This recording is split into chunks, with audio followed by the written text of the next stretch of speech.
Saudara dan saudari yang terkasih, selamat bertemu kembali dalam Renungan Harian MSC edisi Sabtu 4 Juni 2022. Setiap pengikut Yesus harus melanjutkan karya Yesus dengan mewartakan atau mengajar atau memberi teladan. Meskipun dalam status sebagai tahanan yang dijaga oleh prajurit, Paulus tetap mewartakan tentang kerajaan Allah dan ajaran-ajaran Yesus. Ia mempertaruhkan hidupnya guna membela imannya dengan mewartakan kerajaan Allah, mewartakan tentang ajaran-ajaran Yesus. Berulang kali keselamatan dirinya terancam, tetapi ia tidak pernah takut, ia tidak pernah gentar untuk mewartakan tentang Kristus dan ajaran-ajarannya. Ajaran-ajaran Yesus itu juga telah dicatat oleh Yohanes dalam Injilnya, sebagaimana dapat kita baca dalam Injil Yohanes. Ia menutup Injilnya dengan ajakan kepada siapa saja yang membaca dan mendengarnya agar menanggapinya dengan penuh iman.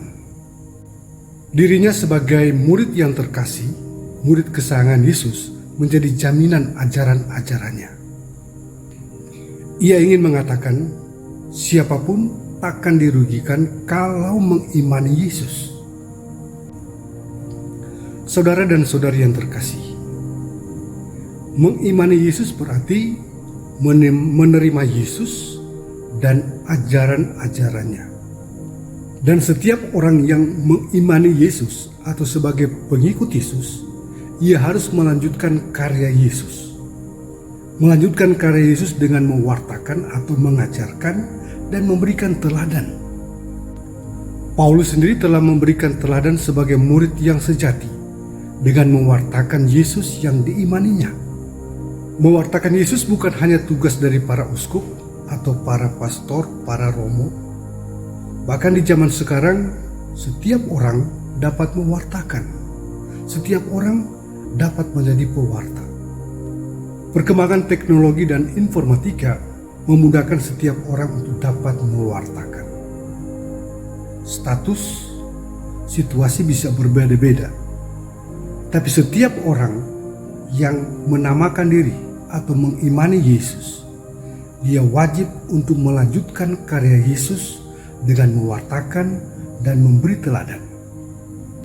Mewartakan itu tidak harus di mimbar-mimbar gereja, tetapi di banyak tempat, di banyak kesempatan, sesuai dengan situasi dan status setiap orang. Bahkan dinding-dinding media sosial dapat menjadi media untuk mewartakan. Untuk apa? Untuk saling meneguhkan, untuk saling menginspirasi, untuk saling menghidupkan, saling menyemangati, saling memberi informasi, atau bahkan juga saling menghibur, memberi koreksi satu dengan yang lain. Mewartakan itu tidak harus dengan kata-kata atau kalimat yang panjang, yang indah, tetapi dengan foto yang sederhana, video yang pendek, gambar yang sederhana, tetapi mengandung pesan yang luar biasa, yang menginspirasi, yang meneguhkan, yang menghibur, yang menguatkan, yang mencerahkan dan memberikan informasi. Sebagai orang Katolik, tujuan mewartakan bukan pertama-tama untuk menjadikan yang bukan Katolik menjadi Katolik, atau sebaliknya, untuk membuat orang yang Katolik menjadi keluar dari rumah Katolik. Tujuan pewartaan adalah untuk menjadikan atau membantu yang Katolik semakin menjadi Katolik, semakin memahami, semakin mengenal imannya. Kecuali itu juga mewartakan bertujuan untuk menginspirasi, untuk menghidupkan, untuk mencerahkan, untuk meneguhkan, menghibur mereka yang berduka,